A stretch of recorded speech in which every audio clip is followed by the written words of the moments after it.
ഒരു വളരെ മനോഹരമായിട്ടുള്ള ഹിമാലയൻ താഴ്വരയിലാണ് നമ്മളിപ്പോൾ നിൽക്കുന്നത് കേട്ടോ. ഭയങ്കര മനോഹരമായ ദൃശ്യം. പൂക്കളാണ് ഈ കാണുന്നത്, കുലു കുലു കുലു എന്നുള്ള പൂക്കളാണ്. ബാക്കിൽ മഞ്ഞുമലകൾ നമുക്ക് കാണാൻ പറ്റും. ഇവിടെ മഴ പെയ്തു തുടങ്ങിയത് കൊണ്ട് തന്നെ ഇതിൻ്റെ ഭംഗി ശരിക്കും നിങ്ങൾക്ക് കാണിച്ചു തരാൻ പറ്റില്ല. കാരണം ഇതിൻ്റെ അകലെയൊക്കെ മഞ്ഞുമലകളുടെ മുകളിൽ മേഘം വന്ന് മൂടിയേക്കുക. അതുകൊണ്ട് തന്നെ അതിൻ്റെ ഭംഗി നിങ്ങൾക്ക് കാണിച്ചു തരാൻ പറ്റില്ല. അടുത്തൊരു സംഭവം എന്ന് പറയുന്നത് പൂക്കൾ കണ്ട പല പല ടൈപ്പ് പൂക്കളുണ്ട്. പിന്നിൽ കാണാം.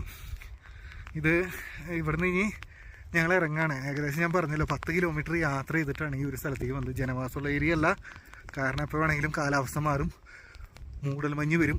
പക്ഷേ ക്യാമ്പിംഗ് ഒക്കെ നടത്താൻ പറ്റിയ അഡ്വഞ്ചർ ട്രിപ്പ് നടത്താൻ പറ്റിയ സ്ഥലമാണ്. ആളുകൾ അഡ്വഞ്ചറായിട്ടുള്ള ആൾക്കാർ ഇവിടെ വരാറുണ്ട്. നമ്മൾ കുതിരപ്പുറത്താണ് സഞ്ചരിച്ചത്. ചില സ്ഥലങ്ങളിൽ ഇറങ്ങി നടന്നു. അങ്ങനെയൊക്കെ ഞങ്ങൾ ഇവിടെ എത്തിയത്. ഏതായാലും ഈ ഒരു ഭംഗി ആസ്വദിക്കാനുള്ള ഭാഗ്യമുണ്ടായി. അതന്നെ വലിയൊരു കാര്യമാണ്. ഇനി ഞങ്ങൾ ഇറങ്ങാണ്.